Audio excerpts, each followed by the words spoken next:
آج منگل 4 جون ہے اور ہم برطانیہ کے شہر مانچسٹر میں عید الفطر منا رہے ہیں، لیکن ہمارے سے کچھ گز کے فاصلے پہ یعنی 200 میٹر کے فاصلے پہ دو اور مساجد ہیں اور وہاں پہ بھی عید منائی جا رہی ہے، لیکن ایک مساجد نے عید میں وہاں نہیں منائی جا رہی، وہاں لوگوں نے روزہ رکھا ہوا ہے۔ یہ کیا ہو رہا ہے اس کی مجھے سمجھ نہیں آتی۔ 1400 سال پہلے جب اسلام وجود میں آیا تو اس وقت لوگ چاند کو دیکھنے کے لیے مغرب سے وقت گھر سے نکلتے تھے اور عشاء کے وقت واپس آتے تھے، اور قریب کے پہاڑوں کی جو پہاڑ تھے وہاں پہ چلے جاتے تھے یا درختوں کی پر چڑھ کے چاند کو دیکھا کرتے تھے۔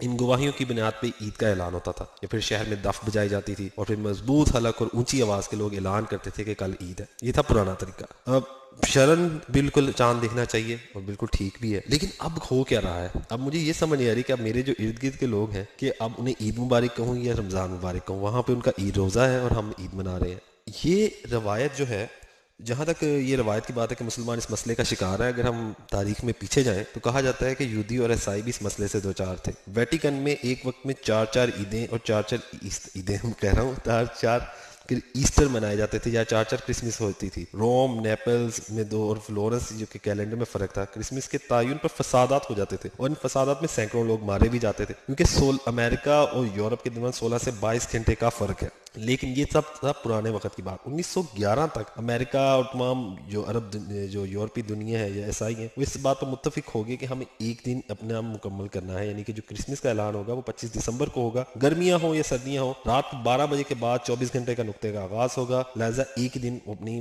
مکمل تہوار مناتے تھے۔ لیکن عالم اسلام کا مسئلہ جوں کا توں ہے۔ سعودی عرب، لبنان کا مسلمان، پاکستان کا مسلمان، آسٹریلیا، امریکہ کا مسلمان، انگلینڈ کا مسلمان ایک کنفیوژن کا شکار ہے۔ ان کو معلوم ہی نہیں ہے کہ ان کی عید کیا ہے۔ ہمارے ایک ہی ایریے میں ہم آدھے سے زیادہ ہم انگلینڈ کو دیکھیں تو وہاں پہ کسی دن عید آج ہے، کسی جگہ آج عید نہیں ہے۔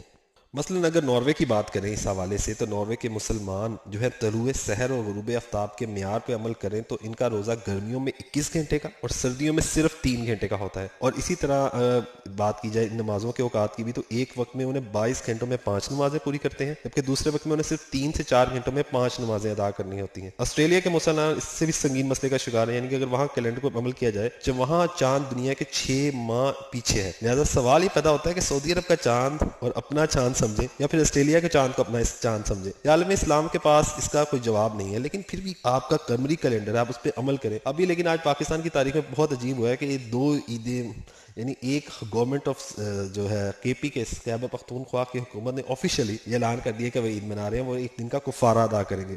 یہ جو مسئلہ ہے فواد چودھری کا، جنہوں نے کہا، مجھے بڑا اچھا لگا کہ قمری کیلنڈر لانچ کیا جائے۔ اس کہا جاتا ہے کہ یہ شرن سے مفاد یا ٹکراؤ ہے، لیکن شرح میں اگر آپ اس کو دیکھا جائے، اس میں بات کی جائے تو اس کا بھی حل نکل سکتا ہے، لیکن پتہ نہیں کیوں اس کا حل نہیں نکل رہا۔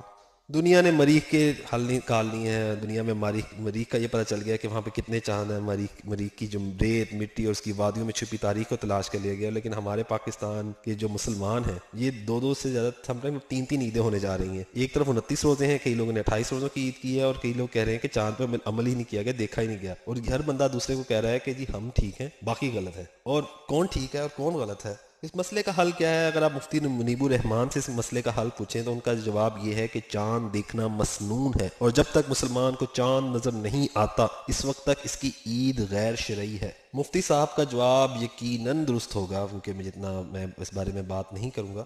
پاکستان میں علماء اکرام کو مذہب اور فوج کو جمہوریت پر مکمل اختیار حاصل ہے، اور جو شخص ان کی جو اتھارٹی ہے اس کو چیلنج کرنے کی جسارت کرتا ہے وہ کفر اور غداری کی سزا پاتا ہے، لیکن اس کے باوجود دماغ کی تسلیم نہیں کرتا ہے۔ ذہن میں یہ سوال بار بار اٹھتا ہے، انسان بھی یہ پوچھنے پر مجبور ہو جاتا ہے کہ یہ لوگ پہلے عام سائنسی چیزیں ہیں، یعنی کہ لاؤڈ سپیکر کو حرام قرار دیتے تھے، یعنی جو بھی چیزیں ہیں، گاڑی اور دوسری چیزیں، کہتے تھے یہ حرام کا چرخہ ہے، حرام کی چیزیں ہیں، یہ چاند تو دیکھنا ہی، یعنی کہ جو چیزیں انگریزوں نے بنائی ہیں یہ حرام ہے۔ یہ کس طرح آج جو اس طرح اس کی چیزوں کو استعمال کریں ان کو ٹھیک قرار دیتے ہیں۔ ہم اگر آج عیسائیوں کی دوربین پر اعتماد کر رہے ہیں تو ہم عیسائیوں کے کمپیوٹر کو تسلیم کیوں نہیں کرتے؟ انگریزوں کی بنائی ہوئی چیزیں، C T scan, ultrasound, D N A مشینیں، دوسری چیزوں پہ عمل کر رہے ہیں، انہیں استعمال کر رہے ہیں، ان کو ٹھیک مان رہے ہیں، لیکن انسان جو چاند پر دسترس ہے اسے تسلیم کیوں نہیں کر رہے؟ میں سے قاصر ہوں کہ اسلام میں فلکی ماہرین کی گنجائش کیوں نہیں نکلتی؟ ہم عیسائیوں کی ہر چیز کو استعمال کر رہے ہیں، لیکن انسان کی چاند پر دسترس کو کیوں تسلیم نہیں کر رہے؟ ہم انسانی عمل پر اعتماد کیوں نہیں کرتے؟ مفتی میں منیب الرحمان، فواد چودھری، دوسرے مفتی پاپلزئی، جو ہم لوگ ہیں، کیوں ایک چیز پہ اڑے ہوئے ہیں؟ اعتماد تمام مسلمانوں میں بھائی چارہ، یہ اتفاق کیوں نہیں ہے؟ اب کیوں سمجھ نہیں پا رہے کہ میں آج کسی کو عید مبارک وش کرنے سے پہلے یہ سوچ رہا تھا کہ آیا سے عید مبارک کہوں، کیونکہ ہر دوسرے بندے کے اگر کسی سے بات کریں، آدھے لوگوں کی عید تھی اور آدھے لوگوں کا روزہ تھا، وہ کہہ رہے ہیں کہ آج آپ لوگ غلط ہیں اور ہم ٹھیک ہیں، ہم کہہ رہے ہیں ہم ٹھیک ہیں، آپ لوگ غلط ہیں۔ چاند کون سا صحیح ہے؟